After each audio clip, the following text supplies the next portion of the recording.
Hey guys, welcome back to Face Value Theology. And to close out our subject on the matter of time, we are going to do what's called our pro interview. So for last time, remember we had our peer interview with Kyle Evers. Man, that was a really great discussion we had to have with him. But today, we're going to have our first pro interview with Brother Mike Herbster. He is the camp director down at Southland Camp Ministries. Been camp director for almost 15 years now, right? Yes, sir. Almost since 2008. 2008. And so he's been down there, ministered a lot of years, has experience in camp, in church, and different ministries with that. And so, Brother Mike, welcome aboard. We want to open up to you. Tell us a little about Southland. Tell us a little about yourself, your family, and wow, guys, thank you for the opportunity. Absolutely. Great to be with you. Yeah. And privileged to be on the podcast today. Yes, sir. Well, I grew up in Indiana. Originally, I was saved as a young boy in a preacher's home. My dad was an associate pastor, and we went to Christian school all my life, and so thankful for that, and all the way through seminary. And then the Lord called, obviously me to marry my wife, Amy. We've been married 28 years, and she and I started in ministry by traveling for 2 years. We did a lot of traveling ministry with evangelist Tom Farrell, and then for the Wilds Christian Camp, and then a couple of ministry teams for Christian University. Did a lot of preaching and singing, and at the same time was working at camp. Camp was always in our blood. Worked at camp during my college years, and so did Amy. And so every summer we wanted to go to camp, and so every summer since 1992 I've been at a Christian camp. 2003 was when we went to Southland, and we were traveling in full-time evangelistic ministry with my twin brother Mark, pulling RVs and raising our kids, and it just got to the point where we couldn't find a place at the wilds of the Rockies to live, and they wouldn't let us bring our trailer. So we went to Southland. Southland was attached to my dad's church in Kansas City. Tri-City Baptist Church owned the camp at that time. And there was really a pull and a plea for us to come for years. But then finally we came in 2003. So as the Lord saw fit, we served there during the summers. All the way up to 2014, we continued our evangelistic ministry, and then just went there for the summers. But in 2008 was when there was a transition made, and I became the director of the camp, and that was mostly due to the financial strain on the camp and the need to get the camp fiscally responsible at that time. And then in 2012, we were able to let Southland become independent. And so now we're an independent non-for-profit set up in the state of Louisiana. Southland's in the northwest corner of Louisiana, and we serve about 2,500 teen campers during the summer, total campers, I would say, during the summer. And then we do, your typical retreats and couples, ladies, and men's retreats, and then custom camps during the year. We have 25 full-time staff. We hire about 80 summer staff, college students, which is really fun. Yeah. And I feel like I have the best ministry job on the planet. I really do. I love what I do. I get to preach and do music, and then work with pretty much every age group out there. And then I get to hang out with pastors and youth pastors and get to know them super well. So it's been a real blessing. So that's in a nutshell. Yeah, a little bit about that was a quick life history there. Yeah, you're from Indiana, so I think you and I talk. We're fellow IU Hoosier fans. Yes, amen. I cheer for KU, Kansas Jayhawks, and IU, the Indiana Hoosiers. So those are my two basketball teams. So there you go. Awesome. And then you have the title of grandpa, correct? Yes, I have 4 children, so I have a son named Micah who married Emily from Wisconsin, and they have a little boy now that was born in May 19th, and his name is Micaiah. Okay. And they call me Gramps. There we go. That makes me feel really old, but I'm really happy about it. There's nothing like it. Nothing like it. And then I have a second son. He's married to Ellie, and they also both serve on our camp staff right now. Micah leads our evangelistic team that's out traveling and ministering, and then Malachi's helping in what we call advancement. So he's helping with recruiting and fundraising and doing some preaching as well. Then I have 2 daughters, Michaela and McKenna, and both of them have already finished college, and both in the educational realm. One of them is a school teacher right now, and the other is preparing to be married. She actually came home and is working at a coffee shop. But I'm very blessed. We had 4 children, 4 and under. and we raised them in an RV. Oh man. And so Her life was strong. I would say my wife is the hero. That's what I would say for sure. Good. But it's been an amazing journey. Yeah. God has been so good, and all because of his grace. I give him all the glory. Absolutely. Praise the Lord. So obviously we want to talk about the idea of time and the topic of time. What would you say from now being able to look back over college and young married life and now raising kids, especially in an RV? I'm sure that was busy. What would you say is the busiest stage of your life? Because as college students, we think, the world is caving in around us. We don't know what's going on. But what would you say, looking back, has been the busiest kind of area of your life? Yeah, I think that's a tremendous question.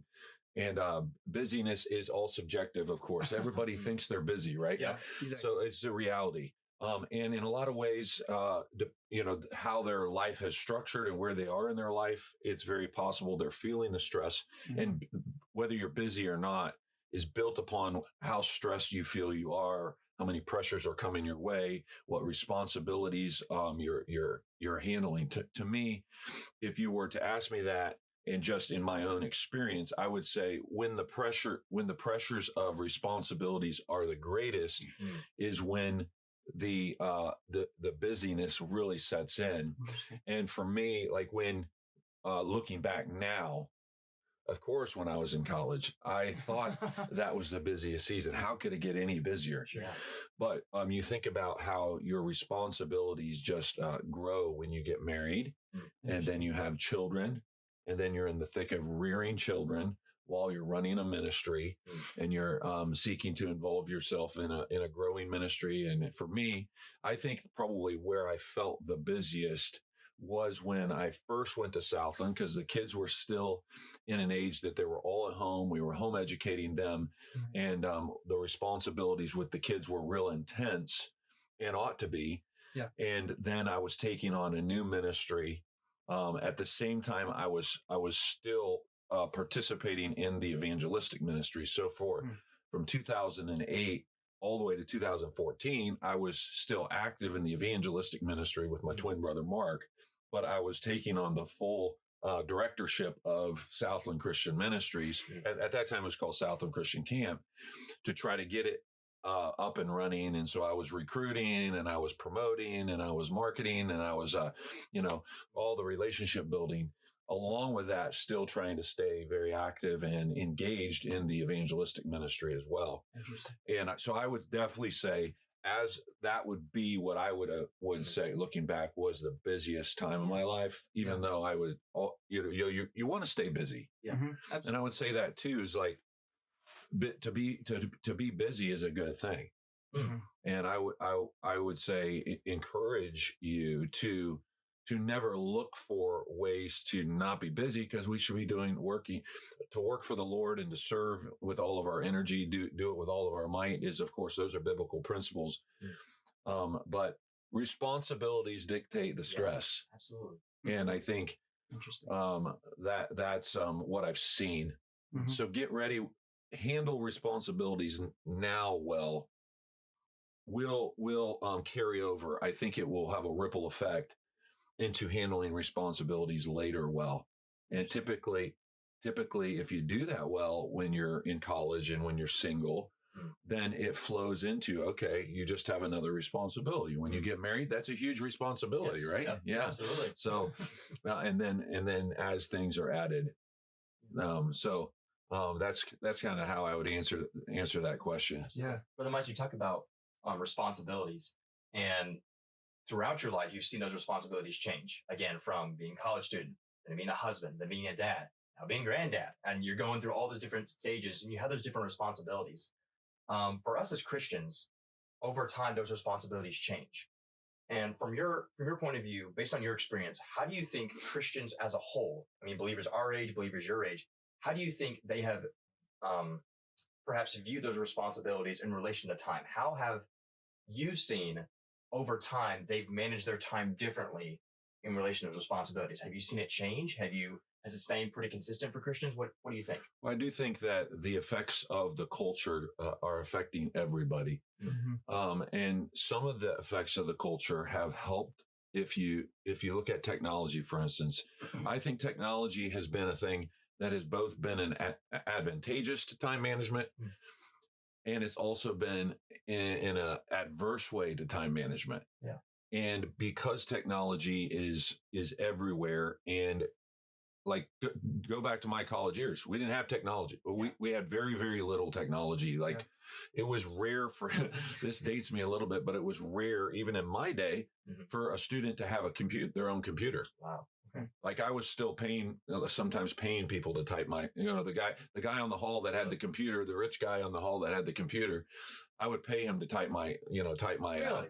Papers. Even when I was in school. How much did he pay his way through college with that? Yeah, some of them did. Yeah, some of them that was their job. That was like doing haircuts. Yeah, I was like doing haircuts. They would type papers. That's awesome. Now they had a computer lab we could go to because we didn't have, most of the students didn't have computers, so they had a computer lab that we could go type our papers.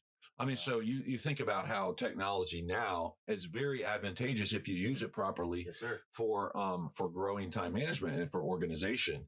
But unfortunately, in my opinion, as I view like Christianity, I think there has been I think initially technology was really used for that. But as we know, we now hold all technology right in our hand in a smartphone, and most of what's happening is not good time management on our smartphones, and that's one of the biggest areas that people need to guard. Yeah, and I think that even in Christianity, that we have succumbed to the surge of the world and the culture through technology. I think I can have visibly seen a shift in that. Yeah. And a slow drift away from kind of a better focus in an organization on whether it's spiritual disciplines, life disciplines. I mean, you look at families and the way families operate anymore, like they'll put a screen in front of their kids instead of disciplining them, giving them, even spending time with them. You're right. And again, it's like we can't say that the screen is always wrong. Right. But I think it's become a crutch for them when they think their kids are out of control, where they think that they can't manage them in this situation. So the kids aren't going to be learning social skills like they need to because they're just always bent on watching something while they're at a meal or when they're in a group setting or when they're with other adults. Just give the kids something to watch. Yeah. So that would be an illustration of it. And I think that we are all susceptible to that surge. And I think that if we're not careful, we can all kind of be swept away with the same kind of leisure entertainment mentality that all of our free time is used for. Well, reading has definitely declined. Like people just reading books, like and setting the screens down and the entertainment down because there's so many avenues for like just the eye gate and the entertainment gate that the reading is set aside a lot as well. So I think you're onto something there that it's not kind of the old school way of managing time is still beneficial. Slide in the benefit of having some tools in technology to help us. Right. With the old school mindset. If that, I don't know if that makes sense, but to me, that's what's been helpful for me, even as I try to tailor and control, because we're all having to make those decisions as far as like what we're going to do with technology. Right. So that's a good question though. And I hope that makes sense. Yeah, absolutely. Oh, Alex, you had a thought? Yeah. It's been really interesting the last couple of years working at a camp, seeing how so many kids don't even realize how much technology takes up their time. They will, they get their phones taken away. At least the camp that I worked at, they get their phones taken away for a week and they sit down for the first time and read God's word for 30 minutes. And I've had so many kids that I've been able to counsel at the end of the week. They say, I didn't even know this was possible. Like I didn't know that I could sit down and not be distracted by something, which is very humbling. It's kind of terrifying as well as a future parent, Lord willing. Yeah, that's very intentional that the camps are doing that. And the church is, of course, obliged to the camp's principles there and probably agree totally with that. We do the same thing at our camp. And it's unbelievable to watch the kids think that they can't survive without it. Yeah. And then watch them really become very vibrant and love it. And in a sense, wish that they could stay longer without their technology. Exactly. And that's been a blessing to see. And that, I think it's a good focus for those young people to learn that and to take camp home with them and control their technology. We do sessions on it. We try to encourage the kids to really guard what they do with their technology, because it can definitely be a zapper of, your spiritual life and your disciplines and time management. I think it's What do you, curious to hear your thoughts on this. Working in camp ministry, you see this across multiple generations of young people. What do you think, even from a youth's perspective, is the biggest misunderstanding with time? Like a lot of young people working camps, they think, oh, I can handle that. We have the idea of procrastination. It ebbs and flows into, hey, what are you going to do when you grow up? I don't know. I'll figure that out in college. You come to college. What are you going to do when you grow up? I don't know. I'll figure it out later. Just like when I'll write that paper, I'll figure it out later. And we have this idea of keep putting things off. What are your thoughts on that? Well, I think generally the biggest misunderstanding of teenagers is that their time is their own, that it belongs to them. Yeah. And instead of viewing it, everything needs to be viewed in a biblical understanding that our life is not our own. We've been bought with a price, therefore glorify God in our bodies, which are God's. And to teach us to number our days and apply our hearts unto wisdom, that all of life is about one purpose, the glory of God. And young people, all of us, but young people in particular, they get this idea that this is my time. I want to use it how I want to use it. And selfishness really reigns with time. Yeah. And if you think about it, this is one of the greatest gifts that God's given us is time. Absolutely. Yeah. But it's to be used and stewarded. That stewardship principle obviously goes super well with, time, us managing our time, redeeming the time because the days are evil. You can go back to Galatians 6, what you're sowing with your time, you're going to reap. If you're sowing it for yourself, don't expect, I guess, God's blessing upon it, because what you're doing, you're spending on yourself. You're spending it for what God maybe is putting upon your heart. Hey, spend your time doing this. Hey, get lunch with that friend. Encourage that someone. Do this. And instead, as you said, we see young people so many times spending that on themselves. Yeah, and secondary to that comes to mind, just as I think about like the teenagers that we work with and how I viewed the youth culture, is I feel like they have a very impulsive mindset that they think that what they do with their time doesn't have ramifications. Yeah. So they're just living in the moment type people. And that is, of course, being pumped into our world and into our youth generation. Just live in the moment. And they don't recognize that what they do in that moment has consequences. And so stewarding the time for the Lord and managing it so that the consequences are good consequences birthed out of like disciplined living, discerning living, and managing that their moments, realizing that they have ramifications and consequences to it. That's a very thoughtful question as well. Yeah. I think we probably have time for 2 more questions. One is what we ask at the end of every episode, even to ourselves. But this thought is something that I've been thinking about lately. Is there anything in your life that you can look back that you wish you hadn't dedicated so much time to, that you thought was important at that stage of life, but looking back, you say, yeah, I thought I had the right perspective and the right motivations, but now that I'm looking back, I realize that it was misplaced. Yeah, absolutely. The first thing that comes to mind is just really the overall ridiculous nature of giving my emotions to girlfriends way too early. And in a very protected environment, I was in a Christian school. I was in a good youth group. Yeah.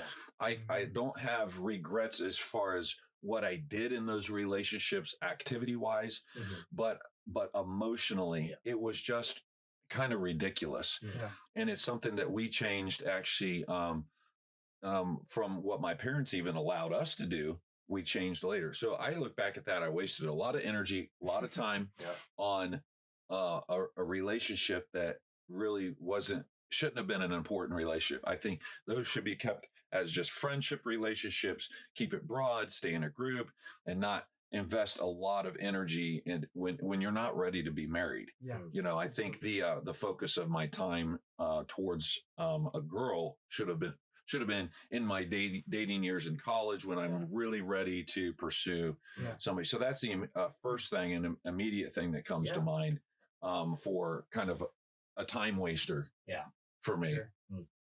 Interesting. Has there been anything, I guess, especially in your adult life, as you tried to balance new ministries, especially multiple ministries, and raising your kids, has there been any sort of, at any point, misbalanced activity, I guess, where you're trying to figure out that balance? Oh, yes. You've never done it before. You know, Right. You've only done this life once. Oh, yes. So at any stage, because obviously we are trying to pitch this podcast to our age. Right. So we are thinking a lot about this, you know, especially those of us who are in relationships or seeking for jobs. We're looking for those tidbits of like, okay, so how do I even figure out like what to do after college? So, well, it's very important to understand that none of us are perfect. We all are making mistakes, and life is a journey. There's a lot of fluidity to the learning and the growing. You don't even know what responsibilities fully lie ahead for your life, and neither do I for the next stage of my life. I can see what's currently there, which all of us can see what's currently on our plate. But we can't view yet what God has in store for us. And I would say, dream a dream. Let God lead you to even more greater work, and look forward to that. Don't stress over the responsibilities that are going to come. But I would say Jesus increased in wisdom and stature and favor with God and favor with men, and learning to prioritize your focuses and filtering those responsibilities through your other, prioritizing and filtering those priorities together. Like, because for instance, my family is more important than my ministry, but that doesn't mean that I can just drop the ministry and do whatever I want with my family. You have to filter those things together. And I would say that is definitely, there's huge ebb and flow to priorities. Right. So I can keep my family a priority and still travel, let's say, for a few days where I have to leave my wife. And somebody might say, well, that's, you're not prioritizing your family. Well, no, it doesn't mean that you can never do something that doesn't, apparently keep them first. You can be keeping them first. And I think it's a mentality. I think it's, if I leave my family because I'm going to ministry, then I'm thinking, okay, I want to call and make sure that I'm connecting with them. I want to keep them involved in what I'm doing, and I want them to know what I'm doing. So I think just discipline and structure is crucial to understanding structuring your priorities, and then disciplining your mindset to keep when you're involved in different responsibilities, that you're still maintaining the priority even while you're accomplishing another priority. I don't know if that makes sense, but it does. I think you hit a key word there for our listeners. That is, it's a mentality. It's an attitude. It's not something to where you can just say, well, I'm going to do this now. Like you talked about being impulsive. I'm just going to do this now. I'm just going to do that. No, it's something you're praying to God about, saying, Lord, I need to stay disciplined in this. This is a daily thing that I must keep at the forefront of my mind. It's a mindset. It's a mentality. Talked about putting family first. Okay, Lord, this is who I'm obligated to. This is my first ministry. If I lose them, I lose everything. So Lord, I need to keep them first. Okay, Lord, what are the other responsibilities that you have given to me? Then we go from there. Then we put out those times from there. That's so good. Wanted to pick your brain here. We also do on Face Value Theology. We love practical tips. We love just giving those little nuggets of wisdom to say, hey, here's some practical things that we do. So give us perhaps one or two practical tips. They can be practical tips for your devotions, of how you manage your time, to say, hey, here are things what I do, that I manage my time on a daily basis as it relates to God, family, your work. I'm not a crazy list guy, but I like lists for particular things. And so I do make lists for like to-do lists is a really good thing. I should start with this, is obviously prioritize your spiritual disciplines. Because everything flows from character, and the character is built through your spiritual disciplines. And you can be a very structured, disciplined person with routines and schedules and priorities, but if it's not fueled with the relationship with God, I think that's what fuels our influence. Relationship with God is absolutely has to be a priority. And so, I mean, structuring that and maintaining it and keeping it consistent is absolutely crucial to the rest of your time management. Right. So I think having that time, and again, there's ebb and flow to that too. Mm-hmm. And you have to, but I think to prioritize it and make that first place. The other thing is do read and grow in leadership. Like as your responsibilities increase, continue to be a learner of how to manage responsibilities, and always be looking for ways to grow and to learn how to manage those responsibilities. And when you say read, you're not just saying, obviously, read your Bible, you're reading other books, reading management books. And like for me, that's been super helpful, because I got launched from a kind of a smaller ministry of just my brother and I running an evangelistic ministry. When I say smaller, it had wonderful influence, but less people to manage. To then managing a ministry that's still growing. Now we have 25 full-time staff, and we have 80 summer staff, and then a lot of aspects. So what I've learned is to be a micromanager is like the worst possible time management. I can't figure out why somebody would want to be a micromanager.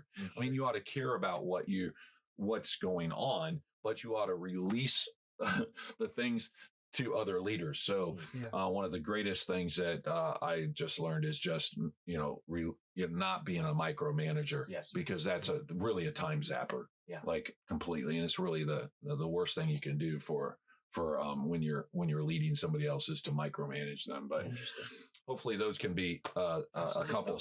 That's great. Small tips there. Yeah, that's actually really good, because even now I feel like too often when interacting with other people, we can try to be a little bit too much of a micromanager, because Colton and I have talked about trying to get meals with people and stuff like that.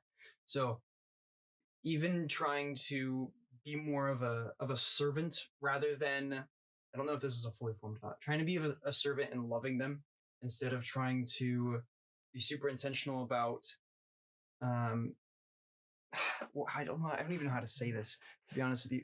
It's a matter of like, not just you're doing it out of love, out of service, trying to be a blessing to them. Not like, all right, that's all. That's all. Not having some other agenda. That is what I was trying to say. Sorry, their agenda. You want to just serve out of true love for them, not having an agenda in mind. Is kind of what you're saying. That is exactly what I'm trying to say. And I think that is actually a really good thing for leaders, intentional leaders, to do, because we know that the greatest among you is he that serves. So true leadership is service. That's what it's about. So you want to be engaged in. You don't want to have, like, when I'm talking to somebody, I don't want to have an agenda in mind. Right. Like, I got to get this person to do this and this and this. I want to care about. There are times where obviously agendas are important, but what you're saying is very important. I really think is the genuine heart of love and service supersedes our agendas. Yeah. And I think that's a really great thing to start to learn and to practice.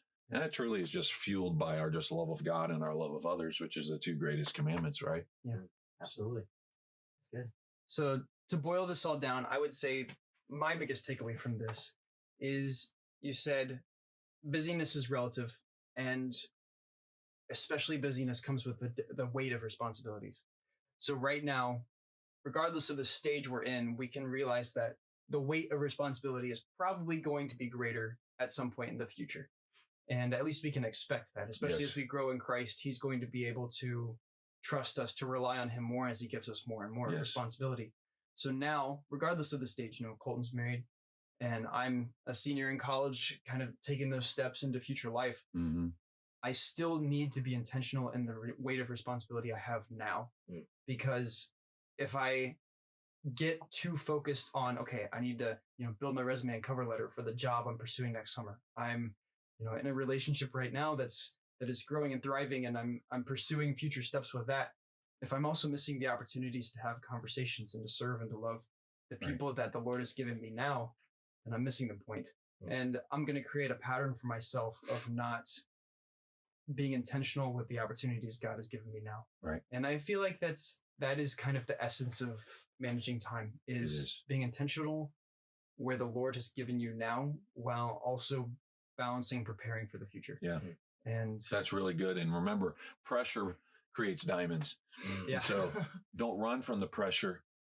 Engage in the pressure and the responsibilities that you're carrying now, and how you manage them and carry them now is having effects on how you will handle added responsibilities in the future. Cool. Brother Mike, this has been a true blessing. A really treat just to have you on. Well, thank you. And for me too, as well. Sir. And thanks for what you guys are doing. Absolutely. We thank you so much. And we're praying for you, praying for Southland. The summer season is coming. Even though for all of us camp guys, we know some people are saying it's October. Tomorrow's going to be November. Right. No.